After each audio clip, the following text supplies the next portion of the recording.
All yours.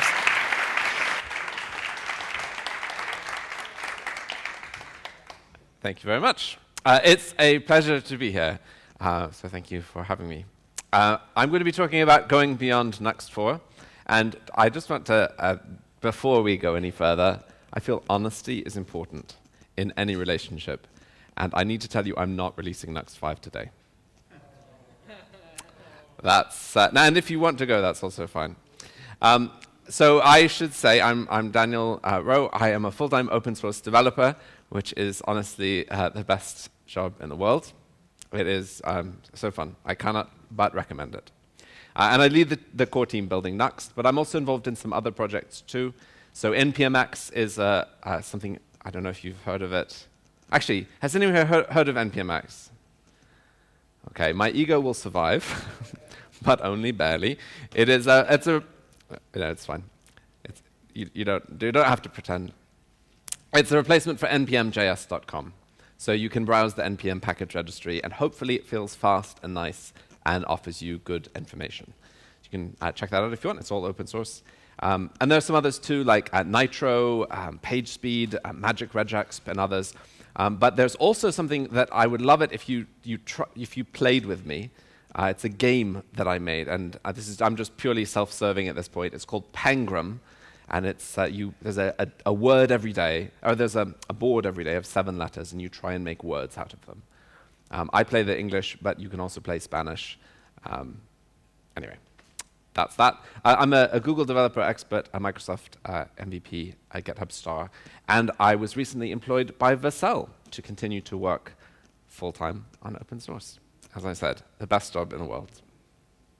And I live in what I cannot say is the best city in the world, because I have come to know that there is greater warmth here, and there's also this thing. I appreciate cultural opportunities, and I realize you have something here in Spain called the sun. I will be telling my fellow Edinburgh residents of this when I return home. But it is a beautiful city to live in. This is looking from Arthur's Seat at something called the Salisbury Crags. And the QR code there, or you can go to row.dev live if you want to. Can I just tell you before you do that, with great power comes great responsibility, because this gives you the ability to send emojis. And I've given you some nice emojis, but you can also send other emojis. And I'm trusting you, okay? So we'll see how well my trust is repaid. Oh, I love that emoji. The big eyes one. What is it even called? That's great. I'm not going to get distracted, I promise.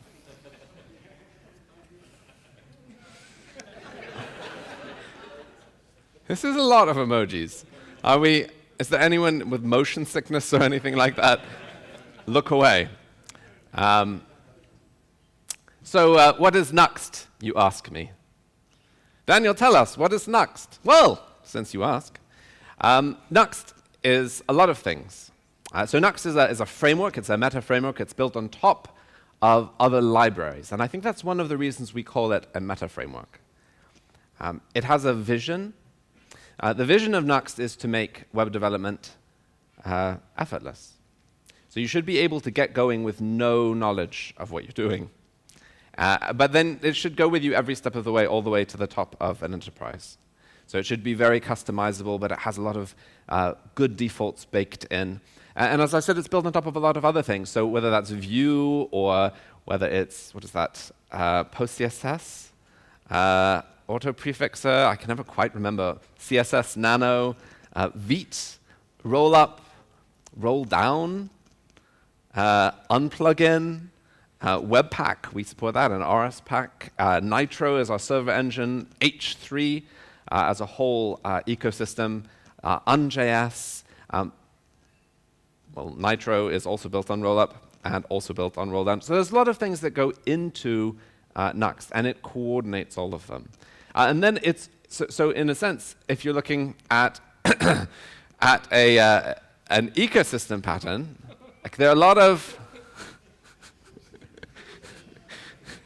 there are a lot of there are a lot of pieces, like libraries that we use, but then we are built upon by others too, because, oh heavens, what is that? Oh, Vite again, and Babel, and even OXC we use to minify and parse and all kinds of things.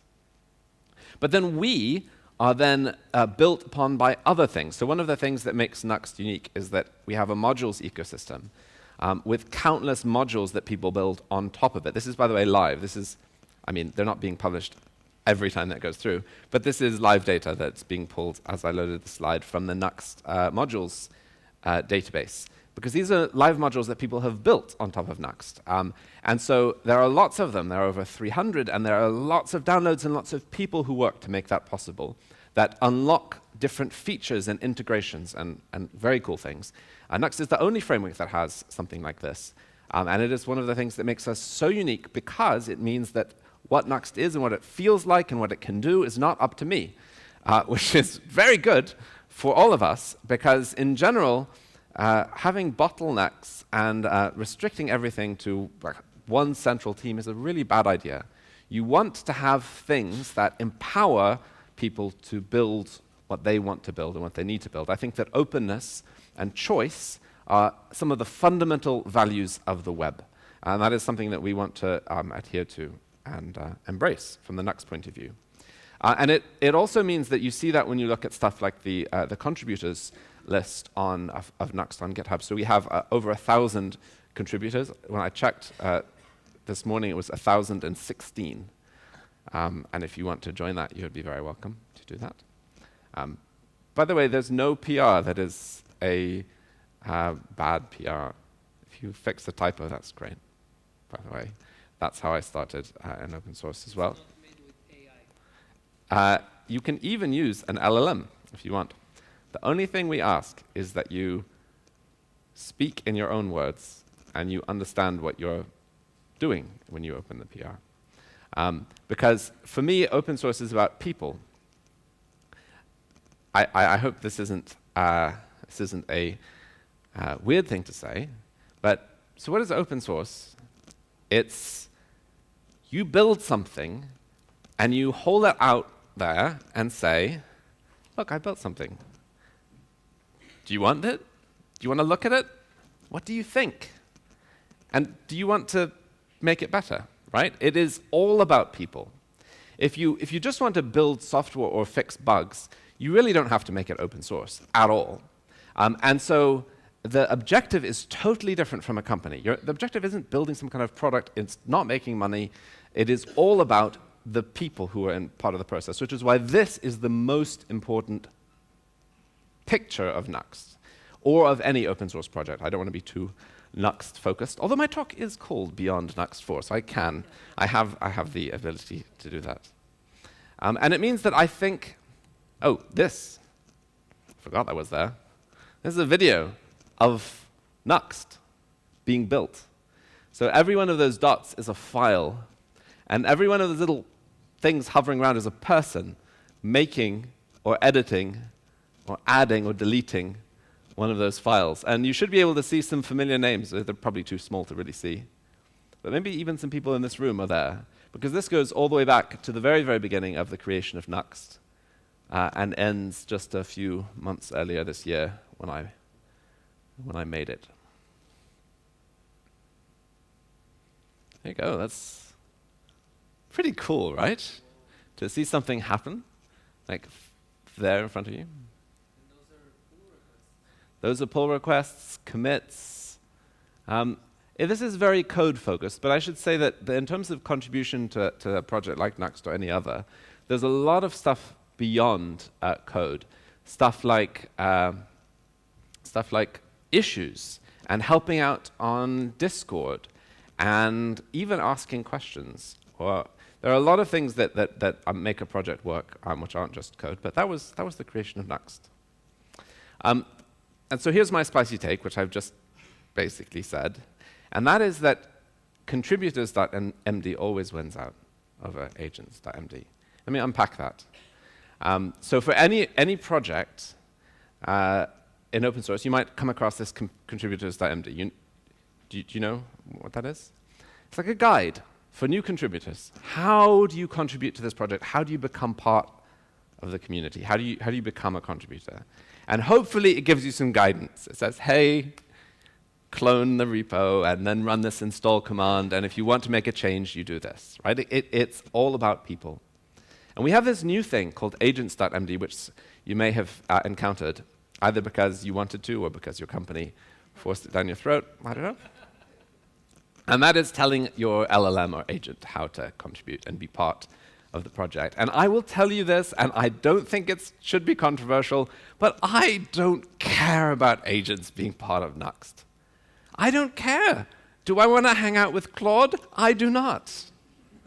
I'm not interested. If someone opens a PR that's totally, sometimes people, by the way, they're getting used to agents, and they're figuring out how LLMs work, and they're like, I know, I'll start an OpenClaw, and I will tell my OpenClaw to contribute to open source because that will make the world better. If this is you, don't. Please turn it off. And every open source maintainer I have talked to since about January of this year, they come up to me, and they clasp me on the shoulder, and they say, Daniel, is it happening to you too? Because there are so many. The problem is not agents, if people want to use those. The problem is that there's no person. So it's just some PR that opens, and you're like, hey, could you change this? You're absolutely right. I will change this. And you're like, wait a second. I'm not interested in having a conversation with a chatbot over GitHub issues. It's the worst possible UX for that thing to happen. If I want to talk to an agent, I can jolly well run an agent. Anyway, I'm going on a digression. What I mean is the thing that open source is all about is people.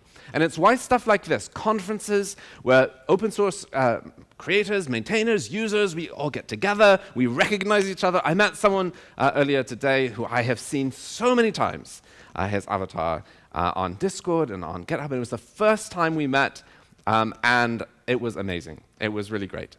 And that is what open source is about for me. And I think it's also what makes, by the way, it also is what really a success is in open source. There have been a couple of interesting projects that have been created almost solely through vibe coding, where someone has created, spent a lot of tokens and created a project and brought it out to the world and said, hey, look at this. And it's often very cool. But the thing that you can't create with tokens, people, community, you don't get that. You can create tech. Anyway, I've said enough. But I do want to say that I think if we're going to have one value for Nuxt going forward, it is that people come first. I think that does mean good things if you're using agents too. Because intuitive is intuitive. If something is intuitive for people to use, it's intuitive for agents to use. I think we want, as a project, to be open. We want to be focused on people becoming part of the project, but people using it. We want to be open to new directions and feature requests and all of that. And we want to be extensible, because we're a tool for people to use. And it's important that we be able to extend our tools and build on top of them in the same way as modules work. And we work iteratively. So the temptation is always for temptation is certainly true for me. There's this idea of this 10x developer, right? Who goes and builds something amazing and comes down and shows the rest of the world what they've made. And this is only exacerbated by things like agents, because it expands the possibility of what one person can do on their own. But I think it is 100% the wrong idea to focus on an individual of any kind. Studies have shown that if you're looking at excellence, iterating with a team of people is if you're looking at the overall objective, it gets you much further than one person with a genius plan. It's counterintuitive, maybe. Committees maybe are not great. But working with a trusted team of people and not being afraid to make mistakes and then fix them, it's much better down the line. And we aspire to that from a Nuxt point of view. So how do we endeavor to incorporate AI into Nuxt? Well, by being human empowering. Like any technology, we want to focus on the power of that technology to enable people to exercise their own agency in the world. Any machine is an augmenter. It's something that enables you to do something. And that's what we want to happen. So we've released some evals for Nuxt to check and model how different LLMs work when they're used with Nuxt, so which ones are best. We want to be evidence-based rather than chasing hype. So MCP came out last year. Things have changed since then. Now everyone's all about skills. Well, that might change too. And we want to be evidence-based and to experiment and try and iterate and get better. There we go. Enough about AI. I want to talk a little bit about what's coming up for Nuxt. So first, on the near term, we have Nuxt 4.5, which was not the latest version of Nuxt, by the way. I thought you all read my change logs very closely, and there you were. I was embarrassed to take that point as Spider-Man. It's coming soon, and there's some things that I think you'll like. So one of them is named views. So this is something Vue Router has supported forever, but we haven't had a way, from the Nuxt point of view, to do this with file system routing, but you can now. So imagine you want to have, and this is something that even on my own website I'm going to be implementing because it's so frustrating. You'll have a page, and you'll have a header, and you'll have a bit of the main page, and you'll have a footer, but does that mean that like all of the semantic HTML needs to live inside the page? And then you end up duplicating stuff. Like you have a duplicate main block. Now you don't have to do that anymore. You can just specify views with an @view, and then you just say, hey, this bit in your app.view is where that Nuxt page is going to go, that bit of it, if it exists. Ta-da. We have environment names thanks to Max. So I don't know if you knew this, but you can actually run Nuxt not just with a development or a production or a testing environment, which are detected automatically, but with any kind of custom environment name. So you might say, we want to run the dev server, but in staging mode, or we want to deploy it and build it, but in staging mode. And that means then that you can specify special options that only apply for that mode. If you didn't know this, it is a really handy tip. And you can do the same with $production or $development and just get rid of those ternaries or just put your code declaratively in the section that it applies to. And now you can access that in your code, so in your runtime, and it's tree shakeable as well. So you could actually put a little bit of code that says like, hey, if we're in test mode or if we're in staging mode, we're going to do this here, but otherwise we're going to do that. And it means hopefully your code base can be sort of clearer and make more sense. We're very reluctant to bring stuff into the runtime that should be done at build time, but this is tree shakeable, so it happens at build time. So hopefully, it's a nice thing. This one is all performance focused. It was a great idea that actually came up from Nuxt office hours. We have office hours every 2 weeks, just on Discord. People join, we talk. And someone said, hey, what about this? And I thought it was a great idea, so we have it. When you have a link from one page to another on your Nuxt website, we go ahead and prefetch things that will be needed to display that page. So for example, there might be a different component. It's not loaded by default because we code split, so you don't have to load all of your app, even to view one page. But when there's a link, we say, hey, OK, we're going to go ahead and download that JavaScript chunk for you. So we already do that. And then we actually do a little bit more. So if you have a page, say this page, you might be accessing some data. And we have the ability to do payload extraction, which is that we extract that data and we save it to a payload, just a JSON file. And then if you have a link to that page, we can already go and get the data, even though you haven't navigated there yet. And it means that when you click, you don't have any delay while you hit the endpoint. It's just already there in your browser. And now we're adding another feature. So if you see that Nuxt image down at the bottom, actually I did this wrong. I should have added a prop. Because you can pass a prop to Nuxt image, which is preload. So you could say Nuxt image preload. Source is hero.jpg. And you want to do that normally with really important images, the ones that are above the fold, that have to be there when you load that page. And so now what we do, we always used to preload the payload, but now we're going to preload so this would be on the page, the preload as image. But now we can prefetch it. So we can prefetch on the page that links to that page. It's really exciting. I don't know about you, but it basically means, so the effect is, say you're on a page, you click, let's say a shopping website, you want to, there's an item, someone clicks on that item, and they get an instant page view. The browser doesn't have to download the image, it's already downloaded the image. Right? It's great. It's amazing. You should be more excited. I'm going to blame the fact that it's just after lunch. That's very cool. There was one of my personal banes is when people raise memory leak issues on GitHub.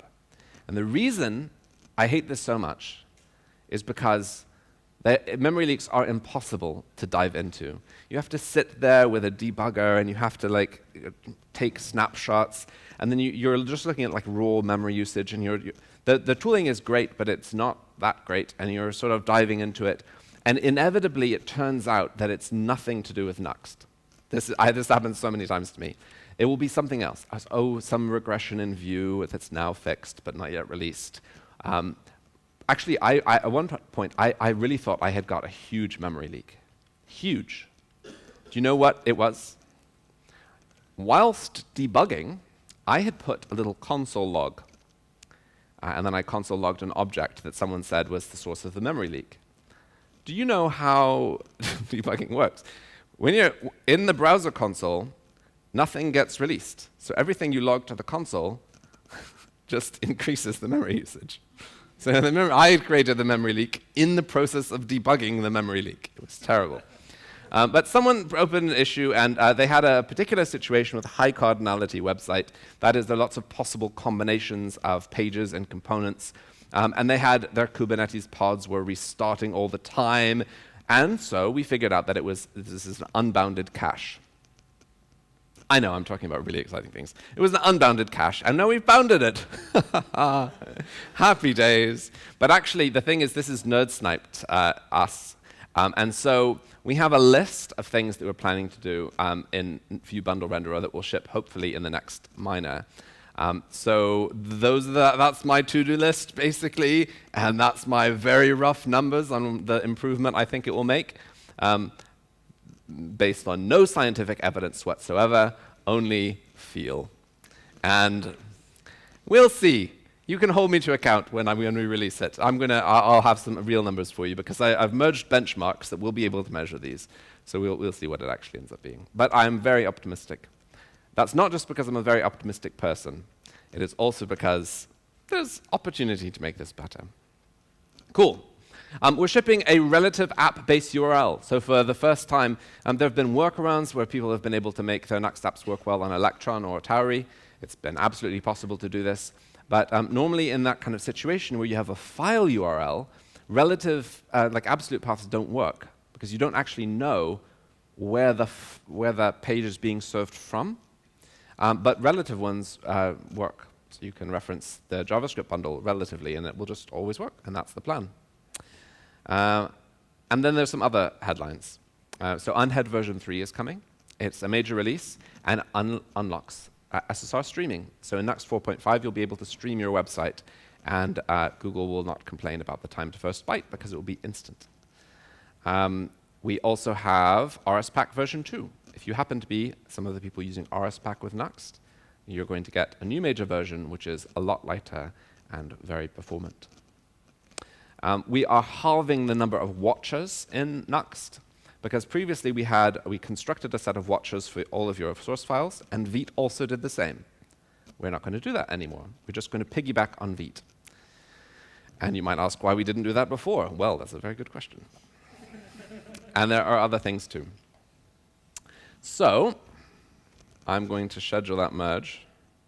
Great. OK. So there are other questions that we might have. What about Nuxt 5? And Nuxt, we have been going with Nuxt 3 and 4 through, can you believe this? We've gone all the way from Vite 2, 3, 4, 5, 6, and 7 major versions of Vite. Well, that's what, 6 major versions of Vite?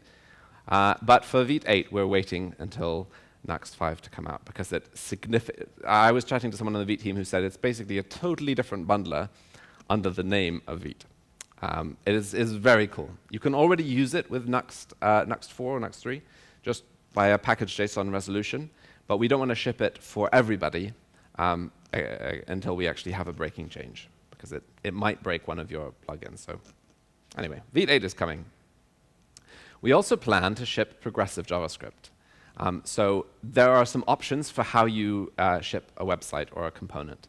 You can ship it as static HTML. So you can today ship your website with 0 JavaScript in Nuxt, 1 line of change in your config. You can use server components or islands. The Vue Vapor is coming. And then obviously there's the full fat version, the VDOM, which is still actually very light. But lots of different options. And the plan is for Nuxt to pick the cheapest option that works for you at the component level.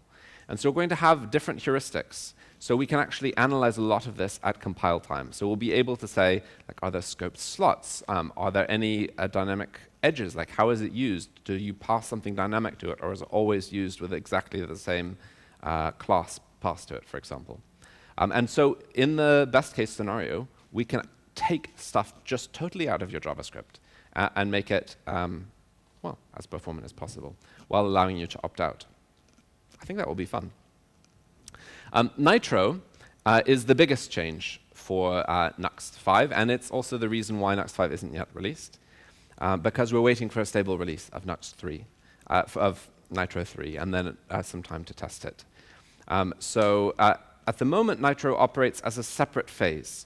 It happens after your build. So there'll be your Vite server and client, and then that, either in dev server, that we built some incredibly complicated plumbing using something called Vite Node.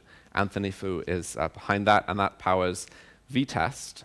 But in fact, that's necessary because Nitro is happening after Vite.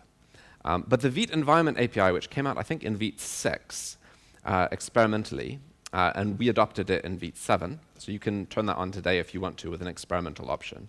It allows the idea of having a single dev server, but including different environments in it. So you could have your client environment, your SSR environment, and then your Nitro environment. So today you can have this with your SSR and your client, but with Nuxt version 5, you'll have the ability to do that with the Nitro one as well, which basically means we have a lot more efficient memory usage. So you'll find your experience in development is a lot faster. The single dev server rather than 3 different dev servers. So again, much more performant in terms of your resources. And it makes a lot of the code just more logical and less prone to bugs. So that should be pretty cool. This is the existing Vite workflow. And this will be the new Vite Builder workflow. We're just getting rid of a lot of stuff and making things a lot more simple. We plan to release Nuxt as a Vite plugin experimentally. So this isn't the thing that most people will use. I wouldn't suggest that you use it, but it might be that there are tools that you want to use, like Vite Plus, that need everything to be exposed from the Vite plugin, or a storybook, or something like that. And so we'll announce that. We'll allow you to do that as well. We have a Nuxt runtime mode that will let you run multiple Nuxt apps with a single runtime. So the idea will be that you would be able to import roots or components from other pages. And this is a little bit similar to what Nestor was talking about earlier. And in fact, module federation is something we want to make our first-class piece of the story. And this is not nearly as impressive as Nestor's demo, which, by the way, was amazing. I was sitting there thinking, goodness me, I love it so much. We're going to do a stream and build a Nuxt module together. We've scheduled it. When is it? Next week. Anyway, we're going to do that. But basically, this is the concept of how it works. You have a host. You deploy a change to the code in to another site, and then that updates it on the host that has that. And so we want this to work in a native Nuxt kind of way, so that change of code actually inherits all of the Nuxt app pieces that you have in your parent. So this will work in exactly the same way as Nuxt layers do. It will look the same way. So you can have effectively layers importing from one to the other, but they could be deployed separately and pulled in using module federation. So that will be something that's coming that's pretty cool. we're re-implementing the typed layer of Nuxt. So at the moment, you get typed responses in Nuxt 3 and 4. Nitro has dropped this for version 5. So today you can get types from like a return type, but you don't get types on the parameters you pass, or the body that you pass, or the query. But in Nuxt 5 you will. And so we're re-implementing that on the Nuxt layer with fetch DTS. And we may also be able to backport that to Nitro itself as well. Yes, we're also unflagging, I should say, at the same time, the stuff that Eduardo was talking about earlier, the typed view router access. So you get types on Nuxt link and so on. So hopefully everything will get a lot more stable with your site, because you can't, if you delete a page, then everywhere that links to that page will start throwing an error until you fix those links. Right? It's a no-brainer. And we're removing some stuff that is now natively supported in Node. So for example, .env, if you're using it, you don't need to use it anymore. Node now exposes that natively, not just by passing env file on the command line, but you can actually, in your runtime code, load an .env file. And you're doing it natively, so it's better to do that. It's faster. Jitty has been the thing that's powered your Nuxt config and loading a lot of that. Actually, now with TypeScript being natively supported in Node, it's not necessary. And we can save, again, milliseconds at the dev server time. And milliseconds is something I care about a lot. And I hope you do too, because we're going to be doing this. And even Kitty, which powers our CLI, has already moved. You may already have noticed there have been some changes. I had already moved from doing manual parsing of the CLI args to actually using Node natively to parse them. And there's more. And we're removing some other things too. So we're removing things like CSS Nano and Auto Prefixer and JSX support. And when I say we're removing them, does anyone here use any of those tools? Yes. You're fine. Because they're becoming optional peer deps. So the idea is if you are one of the people who use them, then we will prompt you to install it if you configure something that relies on it. But it makes Nuxt lighter for the people who don't. Because we found that the people who are using, for example, JSX were not that many people. But now if you have a .tsx file in your project, we'll say, you probably want JSX. How about we install Vite JSX, plugin Vue JSX, and it just works for you. But it means that we don't have to, that pulls in Babel and a whole tree of dependencies, which we would rather not install for every single person who may or may not use that feature. So we're doing some stuff like this that should make your downloads lighter and your dev experience a little bit better when you're running pnpm install. Nitro, here's another one. Nitro is dropping auto import support, or turning it off by default, because explicit imports are friendlier to tooling, and for various reasons. We're going to let you opt back into that if you want in Nuxt. So if you love auto imports in your server routes, do not worry, we've got you. But we do plan at the moment to respect Nitro's decision, and so the Nitro side of your app will not have auto imports unless you want it. We're changing some defaults on the prefetch that I talked about earlier. So at the moment, we prefetch everything in the viewport. But sometimes you have lots of links in the viewport, and I think it might be a saner default to prefetch on interaction. So as you mouse over a link, we already fetch the data. That's still, in most cases, enough time to have it all before you click the link. And there's a lot of options that we have in our experimental options list, because we do believe in iterating. So we often will release something experimentally, let people try it, eventually make it the default, even though it's still an experimental option, it can be turned off, and then eventually we get rid of it as an option because we feel it's stable. And these are examples here which, in almost all of them, we feel are stable enough to be unflagged. Or they're being moved to features. So you can still change them, but they're no longer in the experimental namespace. Things like view transition or the defaults for user async data. Those are staying to be configurable, but they're no longer going to be experimental. So I asked this question. What are people's questions about Nuxt version 5? I will answer them at MadVue tomorrow. I posted this yesterday, because otherwise that would be a silly thing. And I'm sorry that this is a little bit exclusive. If you have a Blue Sky account, you can reply to my post, and it will come on screen. Is this a reason to have a Blue Sky account? Blue Skies, by the way, it's great. I don't know what you've heard about it, but it's an open protocol. It has an API that anybody can access, and you own your own data. And you can pick your algorithm. So if you want to sign up for it, you should consider doing it. It's pretty cool. But I have 4 lining up, and let's see if anyone manages to. Can someone post something just so we see if it works? Anyone who has a Blue Sky account? Yes, someone posted something. Great. An avatar appeared. Cool. OK. First question. Some open questions I'd have. Performance benefits, including those coming from Nitro, Vite, and OXC. So yes, you will notice when you try Nuxt version 5 that it is really fast because of all the tooling improvements that are happening under the hood. So Vite 8 and its move to roll down, we've done exactly the same in Nuxt, so we're using OXC. We're using something called roll down string even, which means all of our source map computation is happening in the Rust side, so in the native side of things.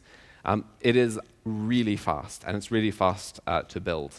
So that is one of the things you'll, I hope, really enjoy. And in terms of the performance on your machine as a developer, so much of what we're doing is focusing on the dev server. So things like the environment API, or not even needing to load JavaScript to do half of the things because Node can do it natively. And one of the most important things a framework can do, it supports people when they need it, and then gets rid of that support when it's no longer required, and then moves on to something else. So yes. And the new features on data fetching and caching, actually I didn't mention this before, but we do plan to ship new adapters for caching. So you can have stuff like use fetch, but pass like a cache option to it. So that you can control how it works. Alex, when? OK, I'll answer that in a second. Daniel, could we get an update on progress implementing types? Yes, OK, yes, we're doing that with fetched DTS. Is Daniel here? No. OK. There are a lot of features. There are probably too many to talk about. But we do try and ship the features to the minors. We don't want to keep those just for the majors. The Svelte team, thank you. Thank you for that. Would anyone like Nuxt to support some other framework, like not Vue? You? Yes? No? People are pretty keen on Vue. You would never guess that that would be the case at a conference called MadVue. Thank you. It works. It works, Christian. Will we be able to use the typed query options Eduardo presented? Yes, you will. And do you know why?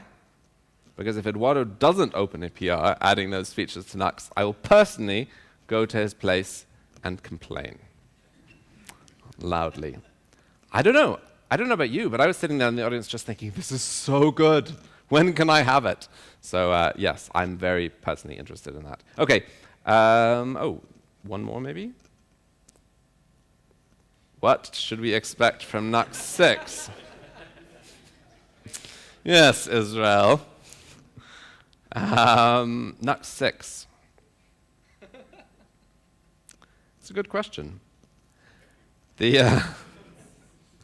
So assuming the Nuxt 5 gets released with what I've talked about at the moment, then in about a year, we'll be looking to do another major release.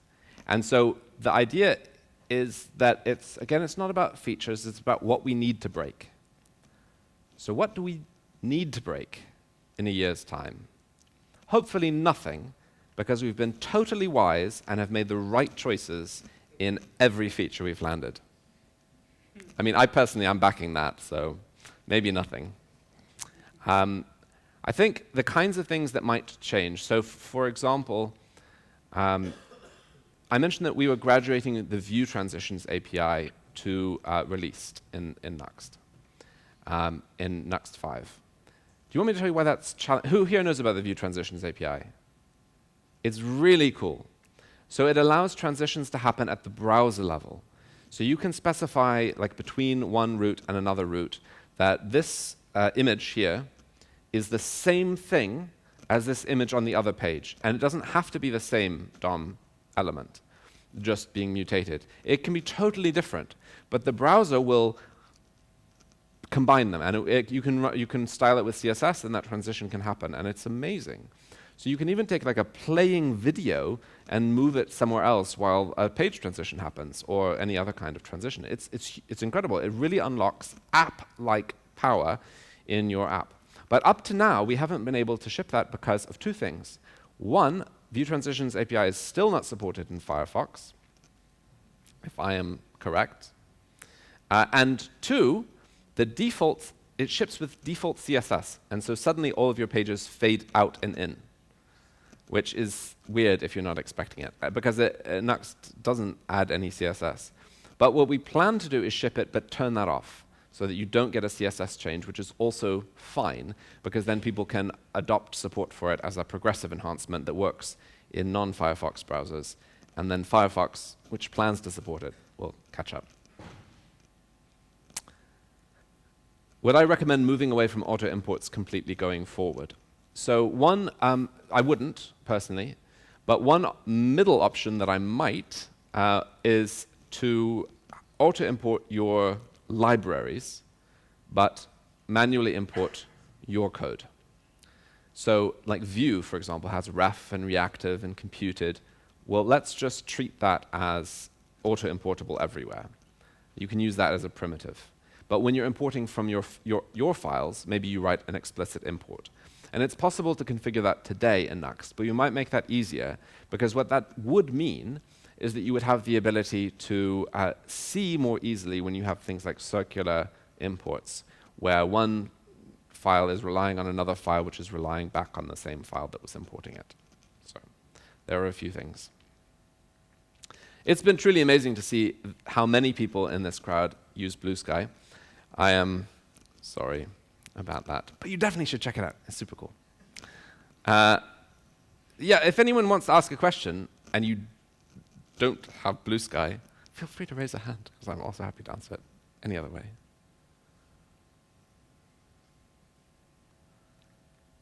Okay, so you do all have Blue Sky accounts. That's not the issue. What about migration to Nuxt 5? So, and this is something I'll say in just a moment, but migration to Nuxt 5, we aim to be the same as it was from 3 to 4. So we want you to be able to do it by providing shims and compatibility layers and bridges. If you try the version of Nuxt 5 that's on the nightly branch of Nuxt at the moment, you will not experience that ease of use. You will feel it is a bit painful when it comes to the Nitro side of things. From the Nuxt end should be totally fine, but Nitro is not only has breaking changes, but it's also changed its name. So it's not even the same package being imported anymore. So there are a lot of differences, and so what we plan to do is ship code that makes those differences invisible to you. So for example, in H3, there were lots of functions that you might call like get request header or get request headers or stuff like that. In Nitro version 3, you don't need that anymore. Instead, you simply access it off of the event. So you have like event.request.headers, and that is the web standard headers object. And the way you get a header is you just say headers.get. It's very straightforward. It aligns with web APIs. It's a good choice for going forward, but it means that you have this migration step.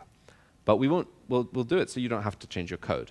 You can change your code, you can do that migration, but we'll provide the bridge so that things don't require that for you.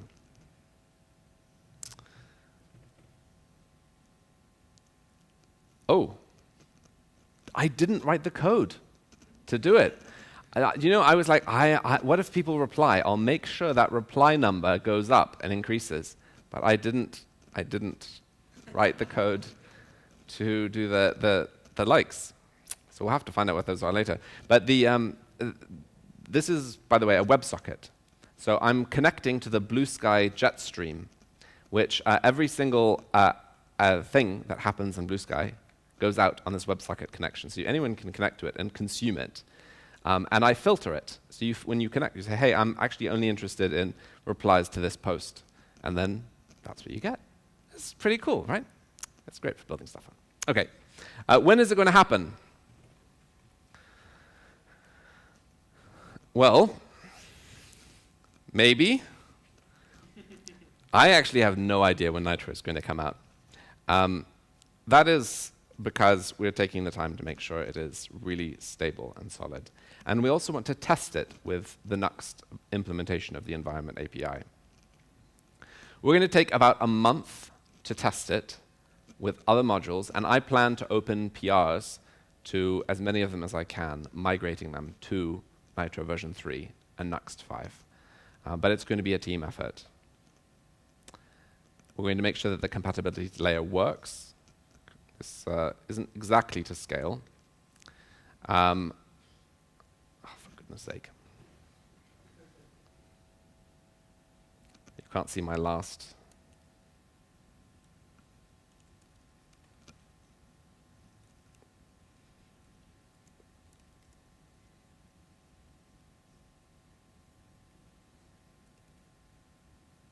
There we go. It's so nice having slides written in, like, this is a slider, by the way, it's great. So now you can see the deadlines. And it might take that long. It might be faster. We'll see. But the point is Nitro version 3 has to come out first, and then we have to take some time to make sure everything works smoothly. OK. But you can try it out. This is how you do. You just say pnpm create nuxt -t. This is the template, version 5 nightly. And then you'll get, by the way, this is DOM. These are like divs, okay? And the divs have characters in them. It's using an amazing thing called xterm.js, not going properly in, which actually renders a like terminal characters in the browser. And I've connected this via WebSockets to a shell that I'm running on my computer. Over-engineered? Maybe. But on the other hand, well, isn't it worth it? OK, so I have to. This is an unknown error. Yeah. So this is Nuxt 5 with Nitro 3. And it looks exactly the same. Right now, that's coming later. You're going to love the new dev tools that Anthony has built. They are incredible, and they are much more extensible because they're integrated with a whole system of Vite dev tools. I don't know if you can tell, but it's really, really fast. Right? That's fast, right? That wasn't just me.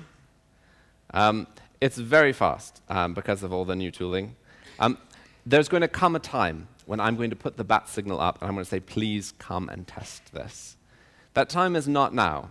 I mean, you can test it. You can test it with using that v5 nightly template, but be aware that there will be moments of friction in that.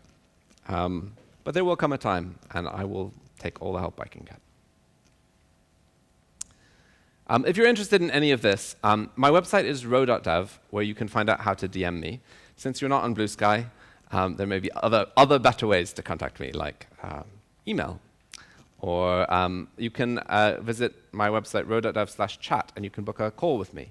I have an open diary. It's like a 10-minute call. It's not a lot, but I would love to chat. DM me on Discord, whatever. If there's a question that I haven't answered, or there's an idea you have, or you're interested in getting involved in open source, I would love to help and do whatever I can to make that possible. But it has been a real delight to talk here today. I really appreciate you putting up with me talking about going beyond Nuxt 4. And I cannot wait to see what we build as a community together. Thank you.